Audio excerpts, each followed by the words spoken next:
देखो यहाँ पे देखो बताएंगे बहुपद, क्या बताएंगे? बहुपद। क्लास 10th का सबसे पहले देखो क्या लिखा हुआ, बहुपद 4x² - 3 के शून्य ज्ञात करें। क्या ज्ञात करें? शून्य ज्ञात करें। यहाँ दिया हुआ है 4x² - 3 बराबर 0। क्या दिया हुआ है? 4x² - 3 बराबर 0। अब देखो जब ये साइड चेंज होगा ना तो वो जो चिन्ह रहता है ना वो क्या होता है, चिन्ह बदल जाता है। क्या होता है बाबू? बदल जाता है। तो यहाँ जब -3 है तो इस साइड जाएगा तो +3 हो जाएगा। क्या हो जाएगा? +3। तो यहाँ तो 4x है तो 4x² है तो यहाँ भी 4x² लिखे और यहाँ पे 0 + 3 3 हो गया। कितना हो गया? 3। तो x² बराबर 3/4 हुआ ना।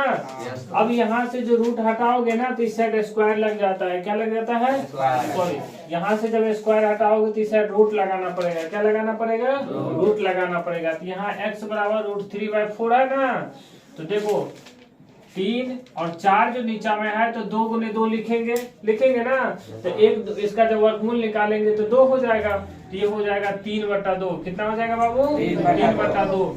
अब ये जो 3/2 है ना यहाँ प्लस और नीचे में माइनस लिखा है, मतलब इसको 2 बार लिखना है। एक बार लिखना है √3/2 और फिर एक बार होगा -√3/2। समझ गए ठीक से ना? देखिए अब यहाँ से बताएंगे 4x² - 25 बराबर 0। क्या दिया हुआ है? 4x² - 25 बराबर 0। तो x का मान निकाले। क्या निकाले? x का मान निकाले। तो 4x² - 25 बराबर 0। समझ गए बात को ना? यहाँ 4x², ये -25 इस साइड जाएगा तो चिन्ह बदल जाएगा। यहाँ पे अगर माइनस है तो इस साइड जाएगा तो प्लस हो जाएगा, लेकिन यहाँ प्लस रहता तो इस साइड जाता तो माइनस हो जाता। तो देखिए 4x² बराबर कितना हो गया बाबू? 25। तो यहाँ x² बराबर हो जाएगा, ये इसके गुना में है ना। जब साइड चेंज करोगे ना तो ये भाग में आ जाएगा। क्या आ जाएगा? भाग में आ जाएगा। किस में आ जाएगा बाबू? भाग में आ जाएगा। ये x बराबर हो जाएगा √25/4, क्योंकि यहाँ स्क्वायर है। जब स्क्वायर हटाओगे तो इस साइड क्या हो जाएगा? रूट लग जाएगा। क्या लग जाएगा बाबू? रूट लग जाएगा। यहाँ x बराबर हो जाएगा ±5/2। कितना बाय 2 हो जाएगा? अब ये 5/2 कहाँ से आया? तो 25 का वर्गमूल 5 और 4 का वर्गमूल कितना आया? 2। कितना आया? 2। अब देखो अब कुछ क्वेश्चन और हम बदल के बताते हैं।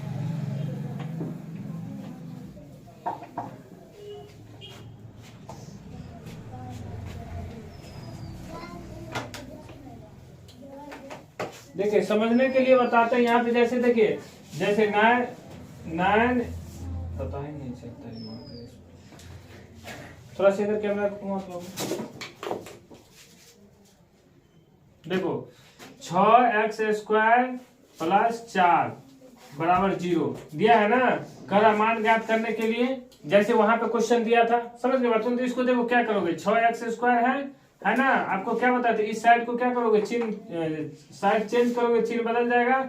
यहाँ हो जाएगा -4 हो गया ना, -4। यहाँ फिर देखो x² है ना, ये इसके गुना में है तो ये भाग में आ जाएगा -4 बटा कितना हो जाएगा 6 हो गया ना।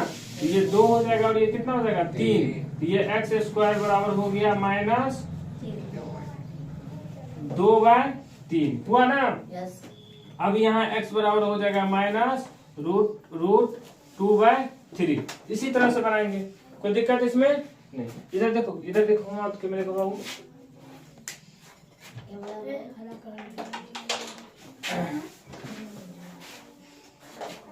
देखो एक द्विघात बहुपद ज्ञात करें। क्या कर रहा है? एक द्विघात बहुपद ज्ञात करें जिसके शून्य का योग तथा क्या कह रहा है? एक द्विघात बहुपद ज्ञात करें जिसके शून्य का योग तथा गुणनफल क्रमशः -3 और 2 है। क्या है बाबू? -3 और 2 है। कितना है? -3 और 2 है। क्या चीज ज्ञात करना है? द्विघात बहुपद। द्विघात बहुपद में अधिकतम पावर कितना होता है? 2। कितना होता है बाबू? 2। और x का जो मान निकलता है ना वो भी 2 निकलता है। समझ रहे बात को ना?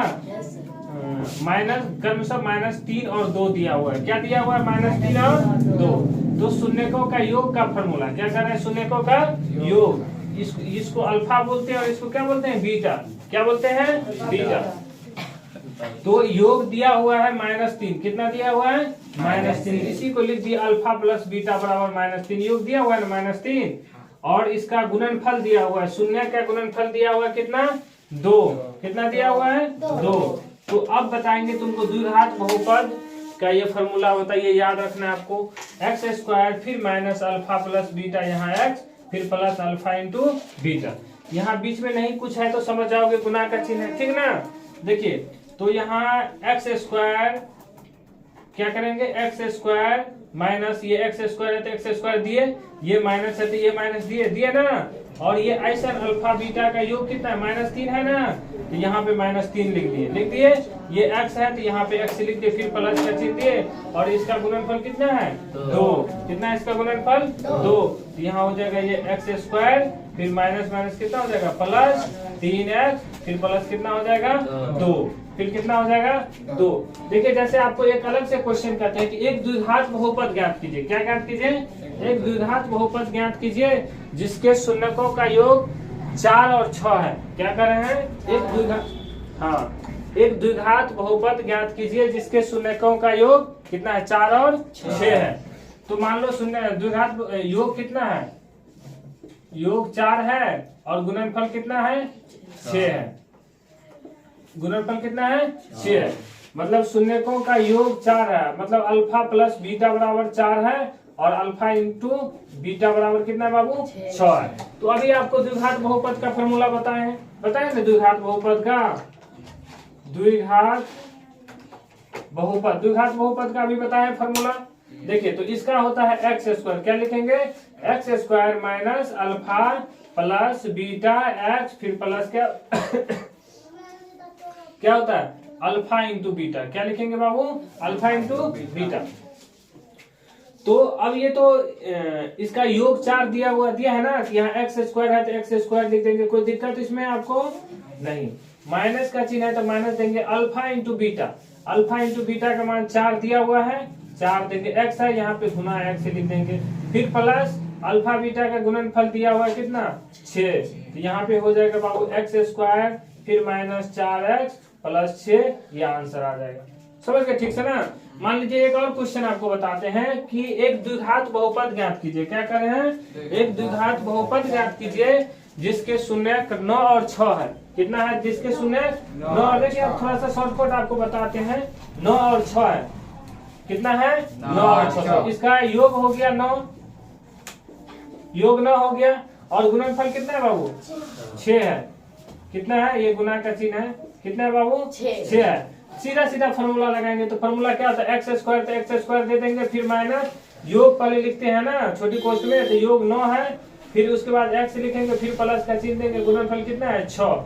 ये हो जाएगा x square minus 9x plus 6। कितना आसानी से आप लोग बना लेंगे। समझ गए ठीक से। एक बार देखिए लास्ट बार हम बताते हैं ठीक से। एक द्विघात बहुपद ज्ञात करें जिसके शून्यक का योग तथा गुणनफल -3 और 2 है। क्या है? -3 और 2 है। तो शून्य का योग अल्फा प्लस बीटा बराबर -3 लिख लेंगे। योग दिया रहेगा तो योग बराबर लिख लेंगे। गुणनफल दिया है तो अल्फा इंटू बीटा बराबर 2, और ये फॉर्मूला लगाएंगे। इसमें योग का मान यहाँ पे लिख दीजिएगा और गुणनफल का मान यहाँ पे लिख देंगे, तो ये आंसर मिल जाएगा। बोर्ड में आपको एक क्वेश्चन इसमें से पूछेगा।